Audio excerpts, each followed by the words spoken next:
বিশ্বনবী মুহাম্মদ রাসূলুল্লাহ সাল্লাল্লাহু আলাইহি সাল্লামকে আল্লাহ রাব্বুল আলামিন শুধু সৌদি আরবের জন্য পাঠান নাই, শুধু মক্কা আর মদিনার জন্য নবী হিসেবে পাঠান নাই, শুধু মধ্যপ্রাচ্যের নবী হিসেবে পাঠান নাই।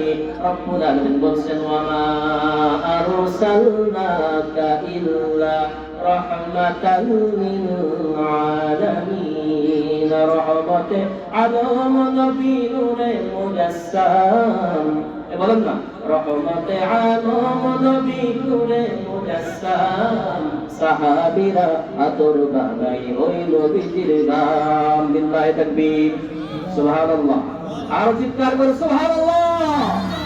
নবী সাল্লাল্লাহু আলাইহি ওয়াসাল্লামের তার সৌন্দর্য আল্লাহ তাআলা কিভাবে বৃদ্ধি করেছিলেন নবীজি আমরা জানি না।